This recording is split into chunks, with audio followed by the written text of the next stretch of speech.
dari Mas Sajian, ya, namanya Sajian. Mengapa belakangan ini saya sangat lelah setelah mempelajari tentang kehidupan? Rasanya tidak ada kenikmatan yang saya rasakan. Padahal saya ingin sekali merasakan kenikmatan pada setiap aktivitas hidup saya. Ya, itu namanya irama. Jadi kalau kamu suka rujak cingur terus buwendino mangan rujak cingur, kamu ya bosan, kamu juga lelah, kamu bahkan trauma kepada rujak cingur. Jadi kamu harus perhatikan kembali, ambil nafas panjang, kamu hitung lagi iramamu, ono sing gurusa-gusu, ono sing melampiaskan. Jadi misalnya gini, mentang-mentang suka tempe penyet terus mangan tempe penyet terus, akhirnya kue kan lelah sendiri dan bosan. Akhirnya ada penolakan malah. Ada penolakan akhirnya bisa traumatik malah. Nah, jadi ini soal irama waktu dan manajemen ruang.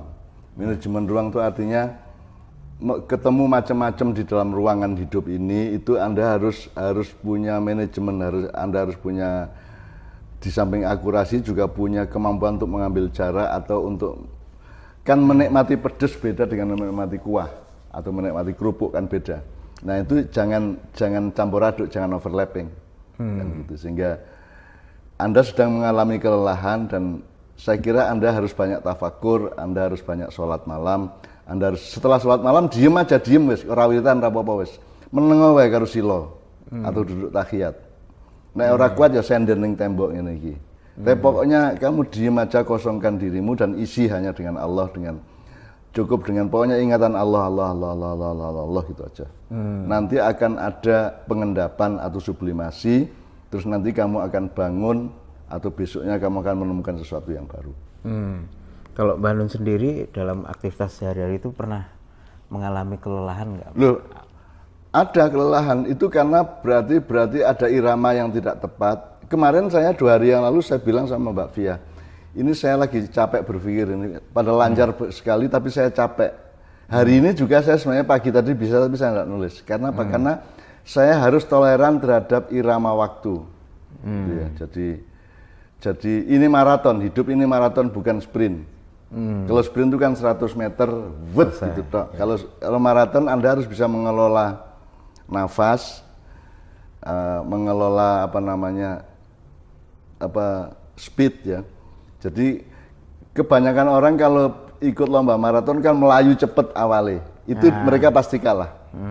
Yang menang adalah orang yang sejak awal itu pelan-pelan bertahap, gitu ya. Terus nanti dia balap satu persatu karena dia stabil, sementara yang lainnya harus kecapean karena dia pacu sejak awal. Jadi nafsu lah gitu. Jadi Anda harus menemukan irama hidup. Harus menemukan pacing. Pacing itu metode untuk mengelola tenaga Anda. Pacing, seperti apa itu, Mbak? Jadi misalnya saya petinju. Ada detik-detik di mana saya akan mengerahkan seluruh tenaga saya melalui hook ya, atau uppercut. Ada saya menghemat tenaga karena jab-jab kecil aja gitu, atau straight kecil gitu ya misalnya gitu. Jadi itu harus tahu kapan mati-matian, kapan sekedarnya, harus tahu. Okay. Itu dalam sehari-hari juga gitu. Ya. Ojo menantang kue seneng terus kok entek-entek ke. Kamu akan lebih cepat mengalami kebosanan, kan gitu. Tadi dalam pertanyaannya kan dia juga mengatakan bahwa dia tuh ingin menikmati aktivitas hidup. Nah, kata menikmati itu sebenarnya kalau menurut Mbah Nun tuh apa maknanya dan pasnya itu ya, untuk kayak apa? Kayak aran nonton film, kowe iki nonton film ya kudu setia karo ritme adegan. Kowe ndelok satu adegan, satu episode ning utekmu wis mencolot nang harapanmu terhadap episode berikutnya ndak nikmat. Ya. Kamu mendengarkan lagu, baru di lagunya kamu sudah loncat ke referennya, alatmu di dalam estetika diri itu ya. Ya kamu tidak bisa menikmati lagunya karena kamu sudah lari ke referennya. Jadi kamu harus setia kepada irama waktu dan konteks kehidupan. Kalau tidak bisa nikmati, nikmati. Oh saiki kowe mangan sop buntut ning utekmu loteknya wis ora nikmat ya toh. Kan begitu. Jadi orang itu harus, dia namanya mengelola pluralisme tadi. Jadi dalam diri kita itu ada kejelasan bahwa saya sangat suka rujak cingur, tapi saya juga tidak menolak sop buntut dan seterusnya. Itu jangan silang sengkaru, jangan tabrakan. Itu sama dengan kalau istri loh. Kamu sama istri tapi pikiranmu ke mana-mana. Wah ini. Nah, gitu. Jadi itu ya enggak, kamu kehilangan kenikmatan. Iya. Nikmat itu bertemunya sesuatu secara kafah.